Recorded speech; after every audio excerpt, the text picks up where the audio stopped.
Well, good afternoon and welcome to the Seattle Real Estate Podcast. I'm your host, Dan Edwards, with the Seattle Real Estate team, and we have an amazing show as always. A lot has happened this week, and we're going to jump into talking to you about the advantages that buyers have in the month of August. I know last week I talked a little bit about the advantages sellers have. I'm going to talk about the advantages buyers have, especially given the current environment. We're, of course, going to have our good friend Tucker Maxwell of Guild Mortgage come in and talk about what we just saw happen last Friday. I guess they call it like Black Monday or Red Monday. I don't really know what they called it. But in our Real Talk segment, we're going to be dedicated. Oh, by the way, please subscribe, and share our podcast. You can find us on Apple Podcasts, YouTube, Facebook, etc. Your comments are welcome in real time. If you've got any questions about your specific situation, we'll be happy to answer them online if we can. And so let's get right into our Real Talk segment here right now.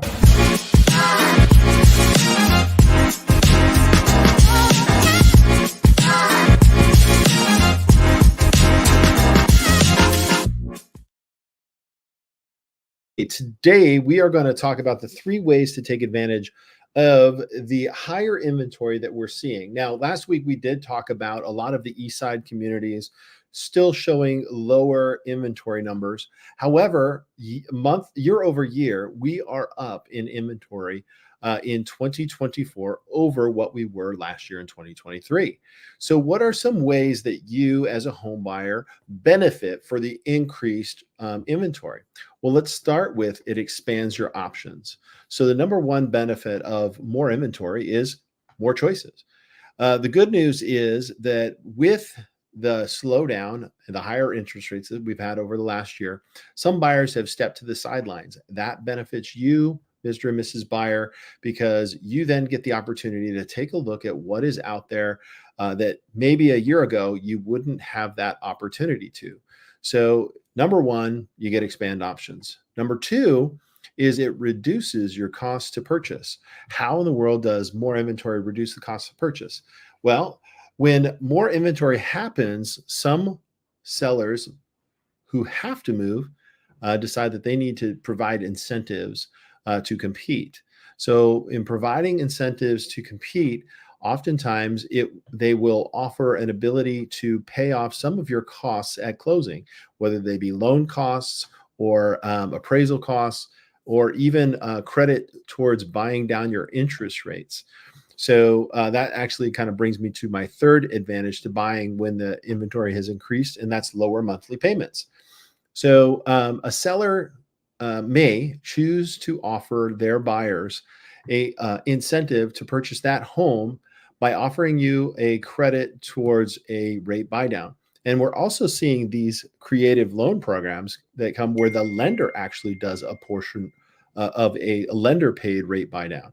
And that is just because of how the market is. We're trying to help people get into their homes, and lenders as well as sellers are offering incentives. And that can actually bring your monthly payment down. How does that work? Well, let's and I probably should bring on Tucker for that. So let's do that. Tucker, I see you there. I'm going to bring you on because this specific one is one that I don't want to get it wrong.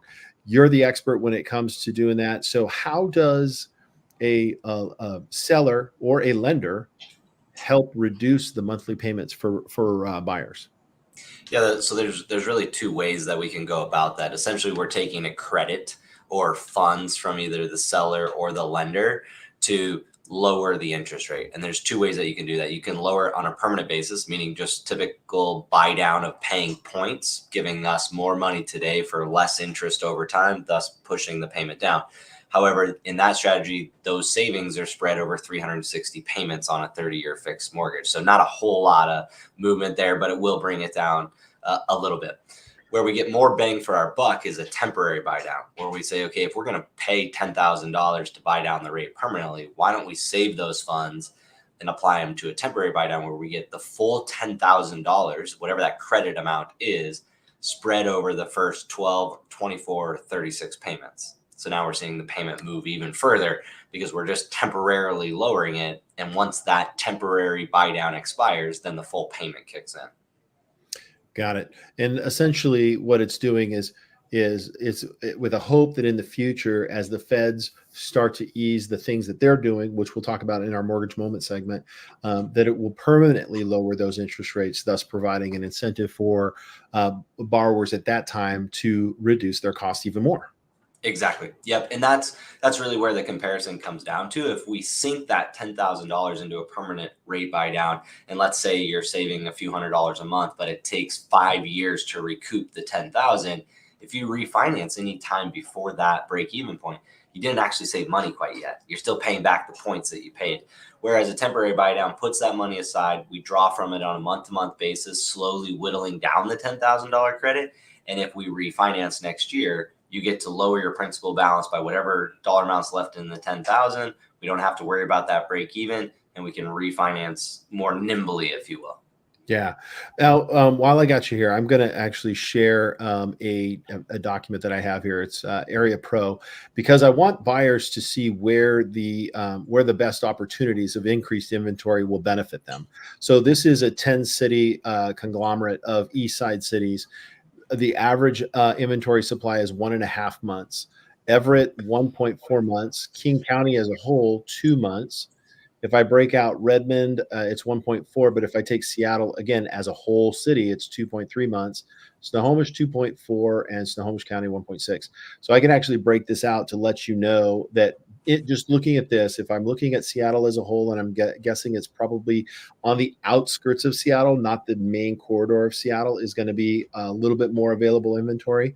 The city of Snohomish, 2.4 months of inventory. That's actually pretty good, because I am very positive on Snohomish as far as a place to purchase. Future values going up. Look at the days on market, 22 days. And let's see what else is. I like King County, but I think I like Snohomish County a little better. But Snohomish County is really only 1.6 months.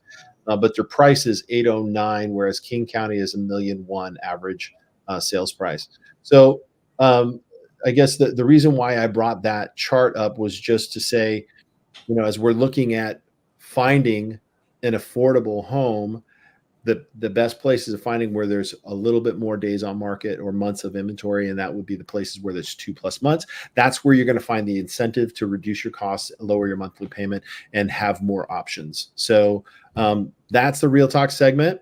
Let's take a quick commercial break, and then we're going to bring Tucker back on. We're going to talk about what just happened in the stock market this week and what that means for mortgages. All right, we'll be back after this short break. Forum Social House in downtown Bellevue is reopened for Phase 2.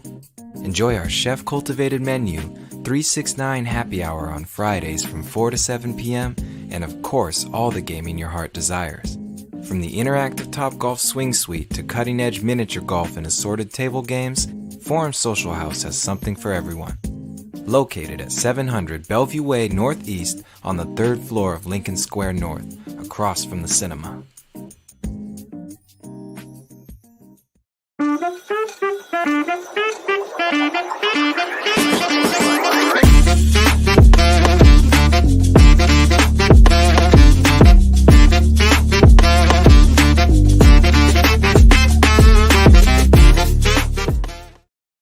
I think the mortgage moment bumpers is longer than the segments. No, I'm just kidding. All right, Tucker, welcome back. All right, so we're talking about what did they call Monday? Like Black Monday, or they're just trying to create it as a historical dump. I mean, it was 1,000 points off the Dow on Monday, so it wasn't pretty. Right. But it looks like the last couple of days have kind of stabilized things a little bit. However, there are some advantages that we can talk about for home buyers in this current stock market. So let's talk about what happened. First off, there's more conversation now about a recession than ever before. So what's your take on it? Exactly. Yeah. So it all started last Friday and with the unemployment number. And what was significant is we saw that the unemployment rate increased to 4.3%, which showed a definite sign that the economy is slowing and hinted to it's slowing down very quickly. And so that created concern. It then led to people saying, hey, maybe we should pull money from tech stocks and other big companies, because potentially they're going to start doing layoffs, or we're going to see them impacted in the recession. So people started moving money around, diversifying out of the stock market. So what exactly was the jobs report that was so damning? What was expected and what happened? Yeah, so in terms of numbers, it came out that only 114,000 new jobs were created, and they had a prediction of 175,000. So a pretty significant decrease in the number of jobs that were created over that period that they were tracking, which showed that companies aren't optimistic of the future and said, hey, let's hold off on hiring people. Let's slow down our payroll expense because this recession is looming. And that happened on Friday. Did the stock market take a hit on Friday a little bit? It started to, but it didn't really have time to react until Monday, which is why we saw the major dip Monday, was people reacting and then having the media talk all weekend long. As soon as the markets opened Monday, people could start making changes. All right. Now you had some buyers and folks refinancing taking advantage of that, but that why did they take advantage, and what was key about taking advantage of that, I guess? Yeah. So what that led to was that interest rates were cut by about 50 basis points. So a significant drop there in rates. We saw the single biggest drop in interest rates over the previous 14 months. And so yet the chart that you have up in front of us is the 10-year treasury. And you can see Friday, it was, at the lowest level. If you zoom out 3 months, you'll see it's, down pretty good. I mean, almost a straight downward line there, which indicates that single biggest dip. And so for folks that had, their applications in, a strategy in mind, and were looking for a specific rate to refinance, we're able to take advantage of that. Since then, you can see we're almost in a straight line back up. And so it's rebounded pretty quickly. Yeah. So basically did you see interest rates? What percentage points did it drop? Like a quarter point on Monday? Yeah, I mean, last week we were, sufficiently above 7 in the sevens, and you and I are both very cautious about how we talk about rates because it is a time snap in time.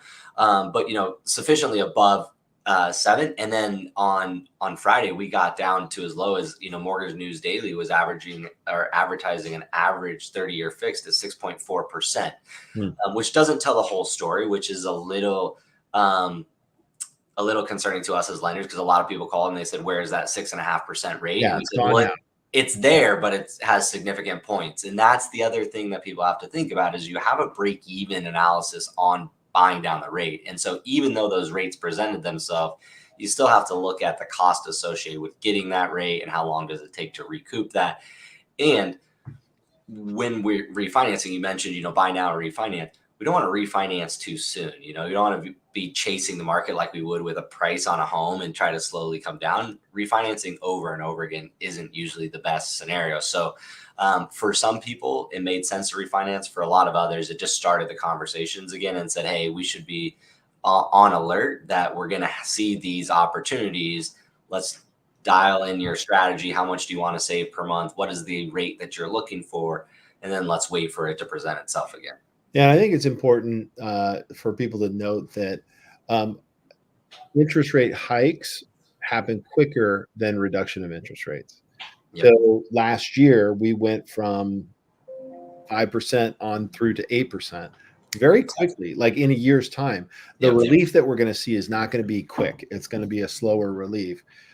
We before this current little hiccup in the markets, we were saying expect something by the end of the year in the Fed's rate, not in the interest rate. That's the Fed. Now they're talking about an emergency meeting of the Fed. I don't think that's going to happen now based on what's going on with this. But the effect of more inventory in the market has more power to you, the home buyer, than this wacky, crazy stock market stuff. You know what I mean? Like, absolutely. Even though it was like panic in the streets, like honestly, you were like, yeah, I was there for a second, but not much, right? Exactly. And that's the one thing that we have to be careful of, is a lot of the advertising that you're seeing today was probably produced last week, and it's just now hitting social media and the media. And what we almost are telling people is like, you missed it. it was so quick that it did drop, but it's recovered almost immediately. To that point is they have to be really careful. They can't cut things too quickly and not give banks and lenders time to adjust. Then people start jumping from one lender to the next. It creates a need for us to pay fees for hedging a loan that isn't delivered. And they're what's called a margin call there. And so they have to be very cautious, just like when they were raising rates and they were impacting the credit unions and the banks from raising them too quickly.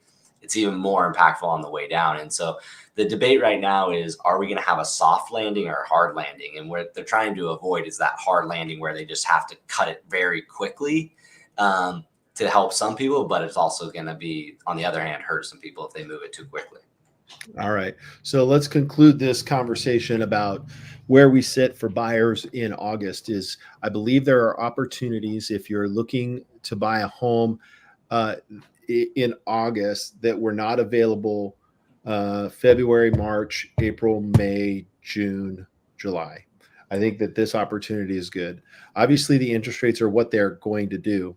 Will you get an advantage? It really, actually, I don't think it matters as much as having a plan, right? Exactly. So, hey, we do want to get what we're looking for. I think that's a bigger thing than watching interest rates drop suddenly and then everybody getting into the market and now you're competing and you're going to pay above asking price.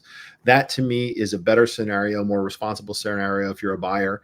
Every time this cycle kind of comes around, I kind of share with everybody, hey, do something, and people are regretting it in the past. And that's in almost every market, just because, a house is not just an investment. It's also a place where you're going to live. So there's that. Exactly. No, I think that's a great conclusion. All right, cool. Well, what are you planning on doing this weekend?